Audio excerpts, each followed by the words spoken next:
வணக்கம் மகளே, welcome to the fences show. இன்னைக்கு ஷோல நம்ம பார்க்க போறது துரந்தர் 2 படத்தோட ரிவ்யூ. இந்த படம் தமிழ் டப்பிங்கோட தியேட்டர்ஸ்ல அவைலபிளா இருக்கு.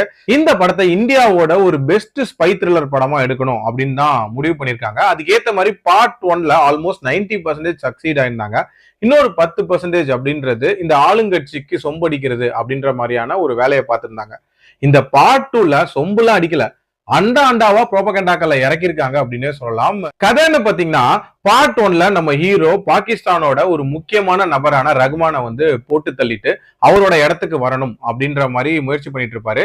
இந்த பார்ட் 2ல அவரோட இடத்துக்கு வரதுல சின்ன சின்னதா சில ஹேர்டில்ஸ் இருக்கும். அதெல்லாம் இவர் எப்படி ஓச்சு கட்டுறாரு, அண்ட் இவரோட பாஸ்ட் லைஃப்ல என்ன மாதிரியான சம்பவங்கள் நடந்துச்சு, எதனால இவர் ஸ்பை ஆனாரு, அந்த இடத்துக்கு வந்ததுக்கு அப்புறமாட்டு பாகிஸ்தானோட மாஸ்டர் பிளான் எல்லாம் எப்படி காலி பண்றாரு, அண்ட் முக்கியமான நபர்கள் எல்லாம் எப்படி பிளான் பண்ணி தூக்குறாங்க, இவர் மாட்டினாரா இல்லையா, டுவர்ட்ஸ் தென் இவருக்கு என்ன ஆகுதுன்ற மாதிரி நிறைய விஷயங்களை சொல்லக்கூடிய ஒரு படம் தான் இந்த படம். எனக்கு இந்த படம் பார்க்கும்போது இன்க்ளோரியஸ் பாஸ்டர்ட்ஸ் படம் தான் ஞாபகம் வருது.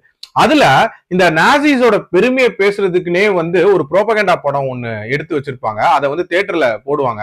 அந்த மாதிரியான ஒரு ப்ரோபகண்டா படமா தான் இந்த படத்தை இவங்க எடுக்க முயற்சி பண்ணிருக்காங்க. அதுலயும் டிமானிட்டைசேஷனை பத்தி ஒண்ணு சொல்லியிருப்பாங்க. அதாவது கருப்பு பணத்தை ஒழிக்கிறதுக்குலாம் இதை கொண்டு வரலையாம்.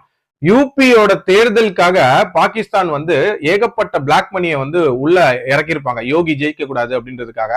அதை முறியடிக்கிறதுக்காக நைட்டோட நைட்டா போடப்பட்ட ஒரு மாஸ்டர் பிளான் தான் இது அப்படின்ற அளவுக்கு ஒரு ஃபயர் விட்டுருக்காங்க இதுல. அது மட்டும் இல்ல, இதுக்கு முன்னாடி இருக்கக்கூடிய ஆட்சி வந்து முழுக்க முழுக்க தீவிரவாதிகளுக்கு ஃபேவரா இருந்துச்சு. இப்ப வந்து அப்படியே வந்து தீவிரவாதிகளுக்கு அகைன்ஸ்டா இருக்கு. இந்த முதல்வன் படத்துல அந்த புகார் பெட்டியில வந்து அந்த பூக்கள்லாம் உள்ள அந்த மாதிரி ஒரு அமைதி பூங்காவா இப்ப நாடு இருக்கு அப்படின்ற ரேஞ்சுக்கு ஒரு உருட்டி இருக்காங்க. இருந்தாலும் இது ரொம்ப டூ மச்ரா அப்படின்ற ஒரு ஃபீலை கொடுத்துட்டாங்க.